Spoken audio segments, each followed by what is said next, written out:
Bon ben voilà, je suis chez Frédéric, je viens de m'appeler, il est à la piscine juste derrière ici. J'ai pas envie d'aller à la piscine, en plus j'ai pas de maillot avec moi. Et j'en profite pour vous faire une petite vidéo où avec un peu d'humour, je vais un petit peu vous expliquer des situations de la vie, tu vois, que ça vous fasse un petit peu réfléchir. Bon, allez on commence. J'espère que je vais la taper en une seule fois parce que d'habitude, je fais des séquences que je remets ensuite par le montage, mais bon. Donc en fait, assez souvent, Pierre Woodman me dit « Tu devrais faire un gosse à Adèle ». Tu vois, il me l'a déjà dit plusieurs fois. Alors moi, personnellement, je pense que dans le concept de faire un gosse, au jour d'aujourd'hui, quand tu vois le monde qui arrive, quand tu vois que de nos jours, le moindre mot qui sort de ta bouche peut être interprété de 1000 façons aberrantes, quand tu vois que tes libertés sont de plus en plus restreintes tous les jours, moi je me dis, est-ce que faire un gosse aujourd'hui, ce serait lui faire un cadeau? Tu vois, je vais un petit peu parler d'Adèle pour expliquer certaines choses. Adèle, j'avais dit déjà, bien, est-ce qu'on ferait pas un gamin? Et elle me dit, en réfléchissant pas mal, moi je n'en veux pas, je veux plutôt me concentrer sur ma carrière, tu vois. Seulement Adèle, dans son vécu, dans sa vie, elle a 3 bons exemples, tu vois. Et c'est de ça qu'on va parler rapidement. D'abord, les parents d'Adèle, tu vois. Des gens très gentils et très pauvres, vraiment très pauvres, tu vois. Mais ils ont élevé 3 gamins, la sœur et le frère d'Adèle, tu vois. Et pourtant, ils étaient pauvres. Ils n'ont pas vécu dans l'abondance, mais ils ont manqué de rien. Vous allez me dire, tiens, comment est-ce qu'on fait pour ne manquer de rien quand on est pauvre et on élève 3 gamins? Eh bien, par la magie de ce qu'on appelle, écoute bien, les microcrédits à la banque. Ils ont élevé leurs gosses avec des crédits, tu vois. Encore il n'y a pas longtemps, la mère d'Adèle a reçu des mises en demeure pour plusieurs crédits. Je lui ai demandé à Adèle, mais d'où ils sortent ces crédits? Et elle me dit, à ton avis, comment est-ce qu'elle a élevé 3 gosses, tu vois? Ça veut dire que ses parents, comme les miens, ils n'ont pas vécu, ils n'ont pas vraiment profité, tu vois. Ils ont ramé, et je suis sûr que beaucoup d'entre vous savent ce que c'est, surtout au jour d'aujourd'hui, tu vois. Après, il y a le deuxième exemple. Le frère d'Adèle, tu vois. Alors, le frère d'Adèle, lui, c'est carrément l'opposé aux antipodes du Suisse. Vous voyez qui c'est le Suisse?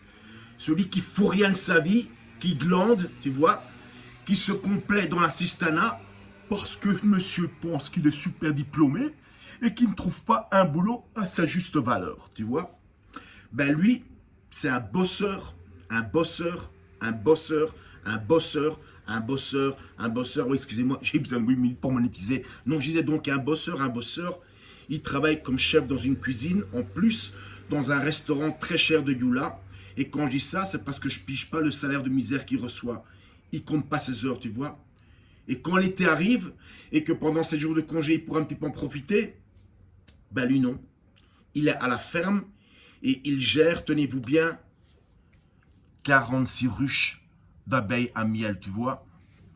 Et tout ça, en coopérative, c'est l'avantage, parce qu'en fait, on leur rachète leur miel pour un prix de misère, tu vois, mais lui s'en sort sur la quantité parce que tous ensemble dans la coopérative, ils produisent tous les étés un peu plus de 10 tonnes de miel, tu vois. Et donc lui, il vit de ça, ok?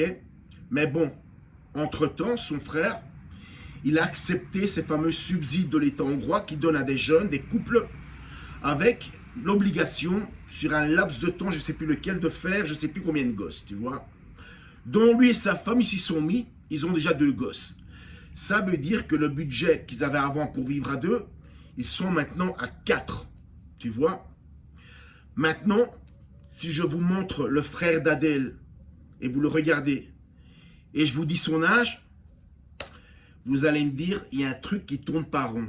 Ouais, il est déjà marqué par la vie, du travail qu'il produit tous les jours et peu pour lui-même. Le seul voyage qu'il a fait, le seul temps qu'il a eu pour en profiter, Ben, c'est son voyage de noces quand ils sont partis à Corfou en Grèce, tu vois. Le reste du temps, ça bosse et ça bosse, tu vois. Alors maintenant, le dernier exemple, le plus significatif. La sœur d'Adèle.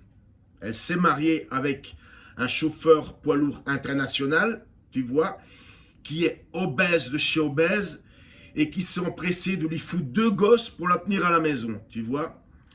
Le mec, il est tellement obèse qu'il y a 2 ans, la police de Francfort l'a retrouvé dans son camion sur le côté de la route, inconscient. Il avait fait un mini-infarctus, le gars, tu vois. Et il flippait qu'on lui prenne son permis de conduire, parce que si on lui prend son permis de conduire, c'est mort, c'est terminé. En attendant, la sœur d'Adèle, elle élève 2 gosses à la maison, aussi obèses que leur père. Le plus grand, il est tellement obèse qu'à moins de 10 ans d'âge, on lui a déjà mis sur 24 heures un moniteur, un petit appareil qui sert à enregistrer son activité cardiaque pendant 24 heures, tellement il est blindé de cholestérol, tu vois. Il est tellement blindé de cholestérol qu'il peut déjà arrêter l'école, ouvrir une société anonyme et faire de l'import-export de cholestérol, tu vois. Il a plus de cholestérol sur lui que de pétrole en Arabie Saoudite, tu vois. Et sa sœur, donc, comme je le disais, élève ses 2 gosses. Seulement, il y a un petit problème.